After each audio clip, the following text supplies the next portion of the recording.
queridos hermanos y hermanas. Entramos en la segunda quincena de nuestro así llamado aislamiento social, pero gracias a Dios nosotros no estamos aislados. Es cierto que no podemos salir de casa porque es la manera como todos contribuimos al bien común para evitar que este coronavirus se siga propagando. Es cierto esto, pero también es cierto que no estamos aislados porque gracias a Dios estamos todos unidos en la comunión de los santos, estamos unidos en nuestras oraciones, estamos unidos con toda la Iglesia Universal, con el Papa Francisco, que la encabeza y que día a día nos va dando una palabra y va haciendo estos gestos que nos ayudan a vivir este tiempo sin duda difícil y duro que nos está tocando en esta Cuaresma. Pero al mismo tiempo, ya la larga vida que tengo, gracias a Dios, en estos menesteres y en la Iglesia, me permite ya vislumbrar que así como esta Cuaresma está siendo especialmente dura para todos, seguramente, de la misma manera la Pascua será especialmente potente. Y esto es lo que quisiera esta mañana invitarlos a levantar los ojos y a ir ya mirando en el horizonte esa Pascua que se acerca. Una Pascua que celebraremos de un modo distinto. Jamás nos hubiéramos imaginado celebrar la Pascua como la vamos a celebrar este año. Lo diré dentro de un par de días, el modo en que lo vamos a hacer. Pero independientemente del modo en que lo vamos a celebrar este año, entrando en la historia que Dios nos pone delante, una cosa es seguro, que el Señor Jesucristo vendrá. Viene, y viene con poder para hacernos partícipes de su victoria sobre el pecado y sobre la muerte.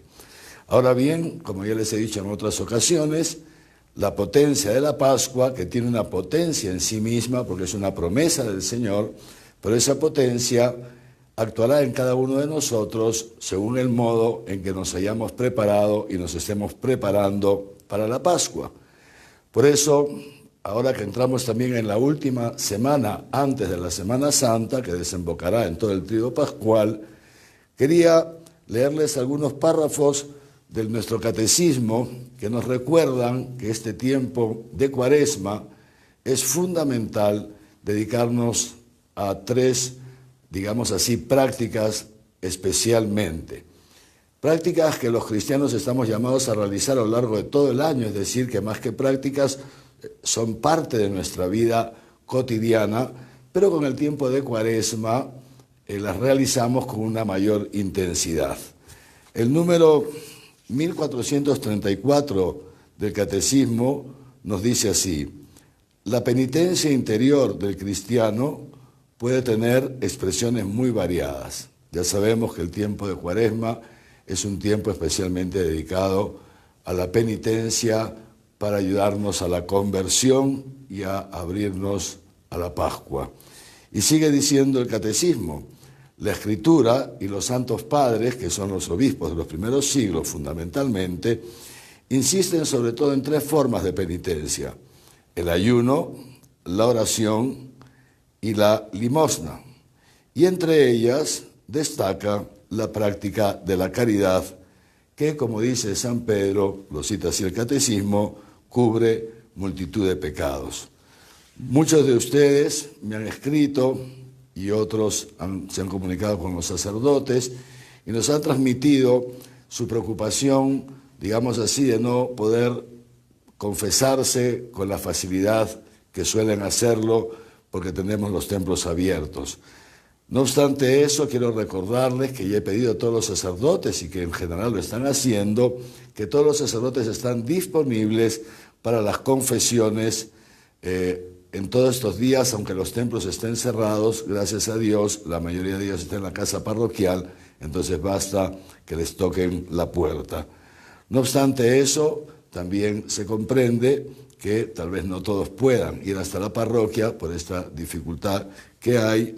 Entonces no puedan ir en distintos horarios, o tal vez cuando vayan el sacerdote puede haber salido un momento, lo que fuera. Entonces quiero recordarles esto, repetir esta frase tan importante de San Pedro: la práctica de la caridad que cubre multitud de pecados. Algunas veces nos preocupamos más ¿no?, por estos, digamos así, ritos externos, más que por la propia conversión interna.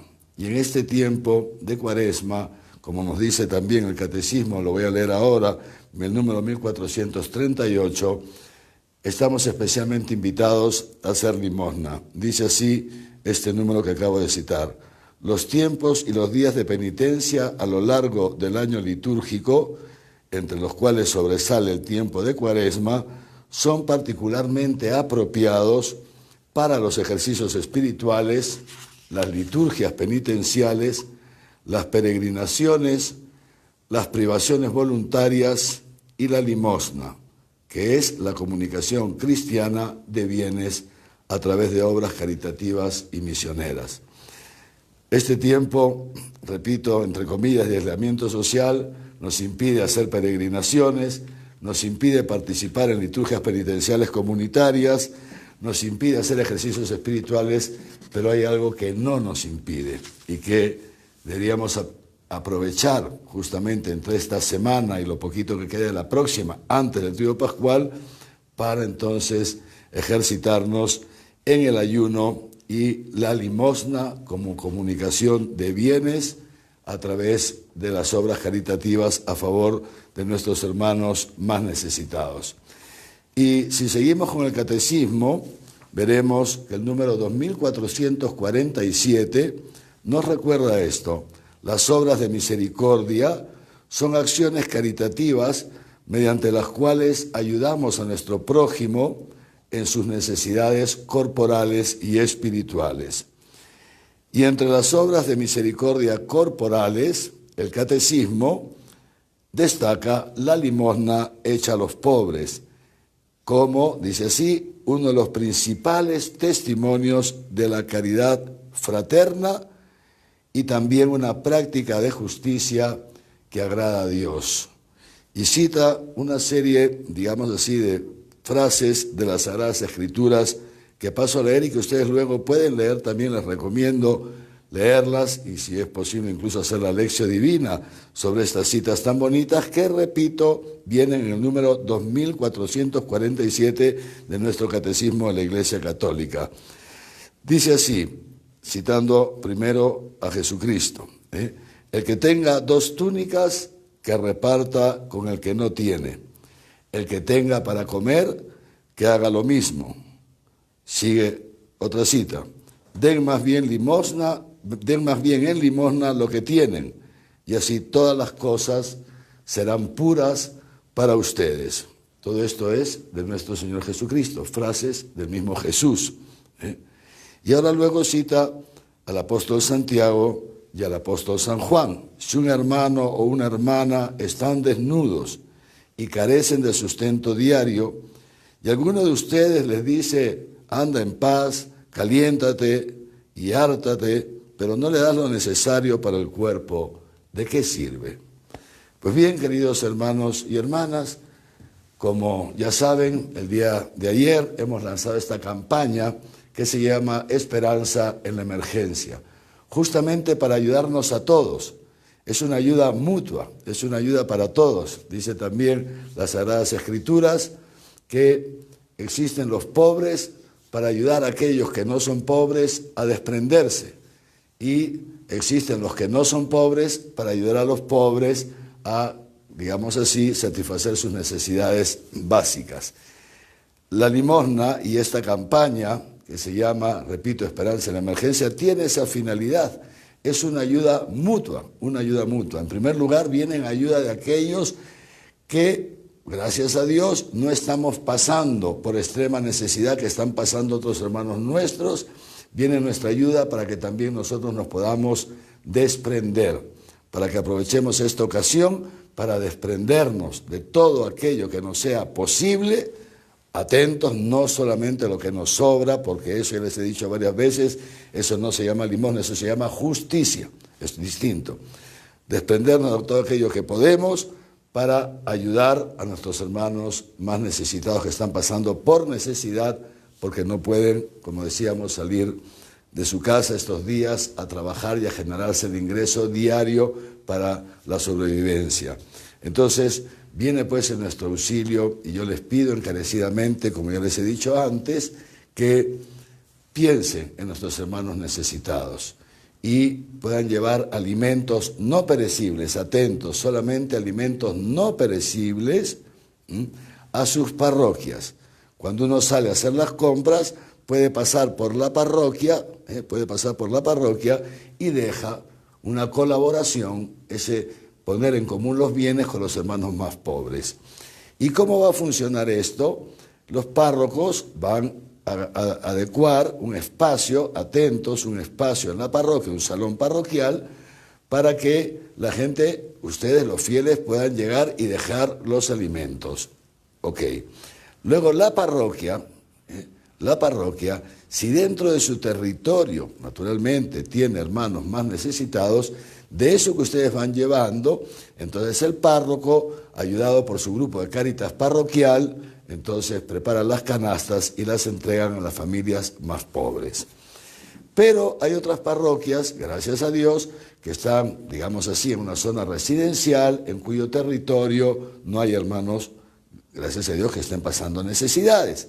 A esas parroquias les pido, y lo digo porque ya algunas se han alzado, claro, esas parroquias no deben recurrir a Cáritas a pedir alimentos. No, si en tu parroquia no hay una zona de pobres, digamos así, o hay una zona, pero también tu parroquia tiene una zona residencial, entonces, con lo que recibes de la zona residencial, ayudas a los hermanos más necesitados. ¿De acuerdo? El otro día les decía, cuidado con la viveza criolla, ¿no es cierto? Tengan cuidado. Y esas parroquias que tienen algo más, ¿no? Porque, repito, porque no tienen pobres o les alcanza para compartir, entonces avisan a Cáritas, Cáritas pasará a recoger en su camión todo aquello que se deje en las parroquias y que no sea distribuido por la misma parroquia, y con eso ayudaremos a las parroquias de las zonas más pobres y necesitadas. Con eso, y también, gracias a Dios, con otras gestiones y otras donaciones que ustedes mismos puedan llevar directamente al local de Cáritas, cuya dirección está en el banner ya publicado en el Facebook, en este mismo Facebook, el Facebook del Arzobispado. Muy bien. A lo mejor alguno de ustedes no puede llevar los bienes, los alimentos, etcétera, entonces también pueden dar una colaboración en dinero, depositándolo directamente en la cuenta de Cáritas Arequipa, que también está publicada, los números de las cuentas están publicados en el Facebook del Arzobispado y también, por supuesto, en el Facebook del mismo Cáritas. Queridos hermanos y hermanas, las colectas en momentos de necesidad son muy, muy antiguas en la Iglesia. Y justamente quisiera terminar leyéndoles una parte breve de la segunda carta del apóstol San Pablo a los Corintios.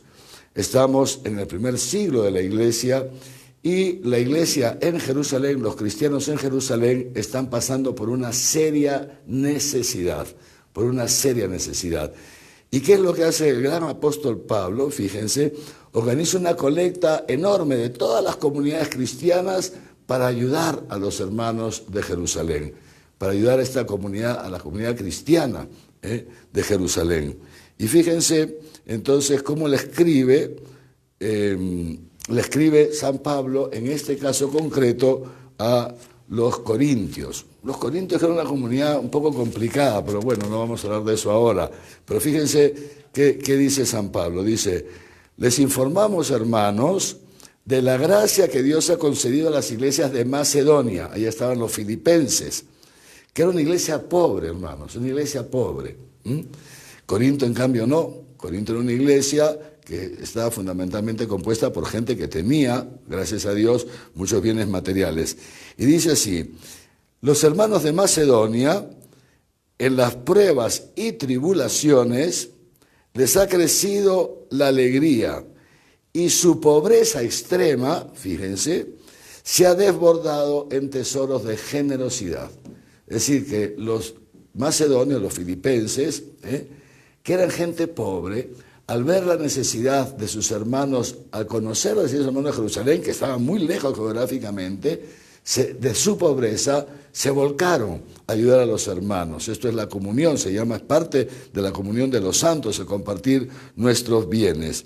Y dice así: puesto que, según sus posibilidades, les aseguro, e incluso por encima de sus posibilidades, con toda espontaneidad, ellos son los que nos han pedido, dice San Pablo, insistentemente, la gracia de poder participar en la colecta a favor de los santos. Fíjense, a favor de los santos.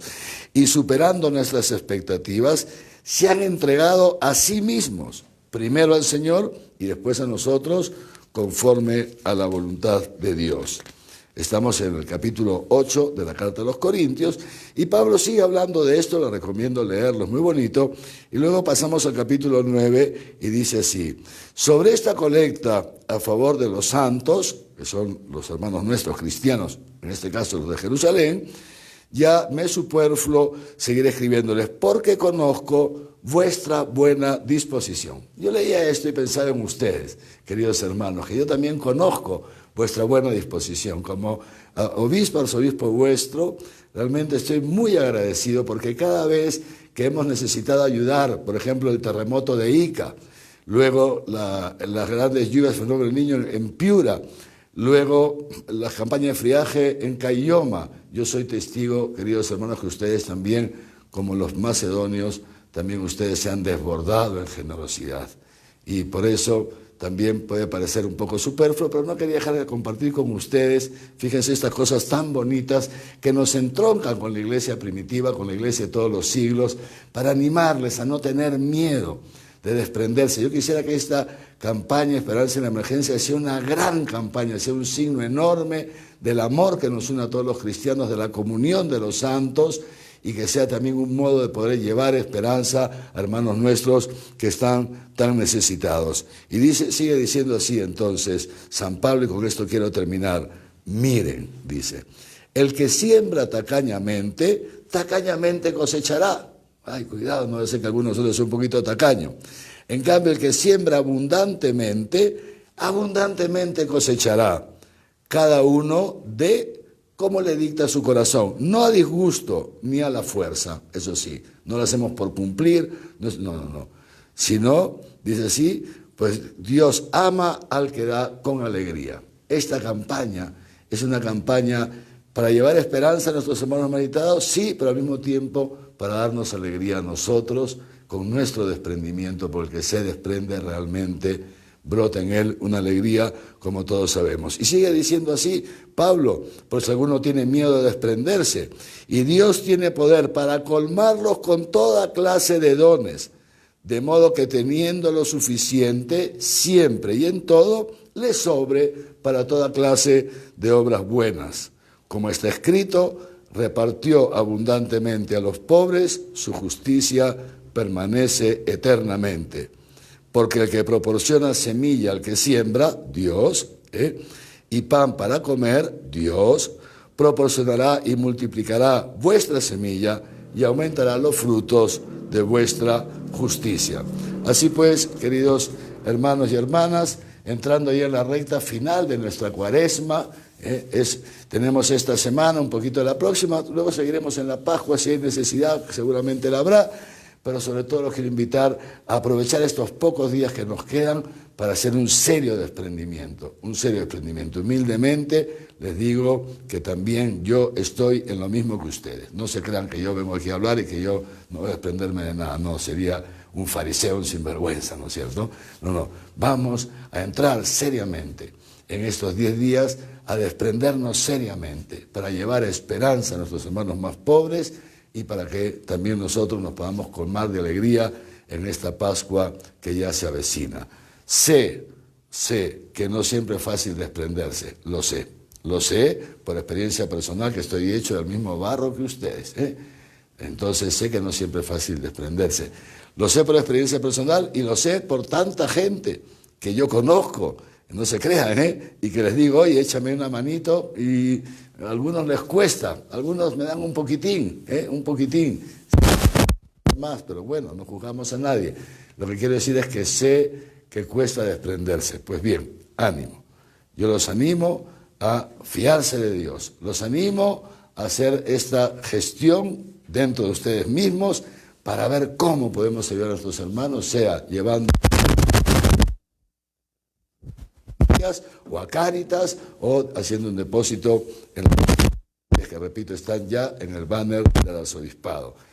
Y como aún desprendernos es gracia, claro, una gracia que requiere nuestro concurso personal, pasa por nuestra libertad y un poquito de esfuerzo también, sin duda, negación de nosotros mismos, pero al final es gracia, recurrimos como siempre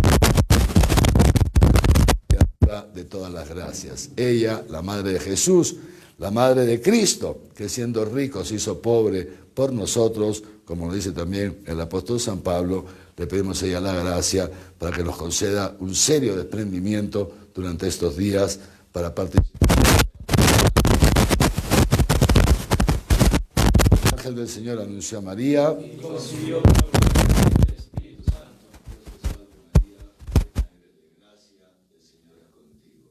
Bendita eres entre todas las mujeres y bendito es el fruto de tu vientre, Jesús. Santa María, Madre de Dios, ruega por nosotros pecadores, ahora y en la hora de nuestra muerte. Amén. He aquí la esclava del Señor. Hágase en mí según tu palabra. Dios te salve María, llena eres de gracia, el Señor es contigo. Bendita eres entre todas las mujeres, bendito es el fruto de tu vientre, Jesús. Santa María, Madre de Dios, ruega por nosotros pecadores, ahora y en la hora de nuestra muerte. Amén. Y habitó entre nosotros.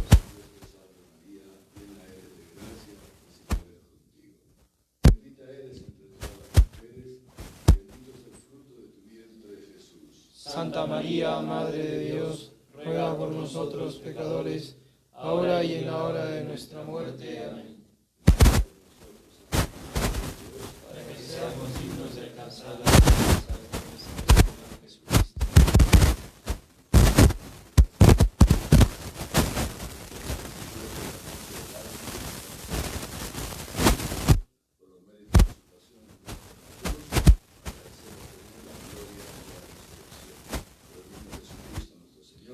Amén. Como era en el principio, ahora y siempre, por los siglos de los siglos. El Señor esté con ustedes.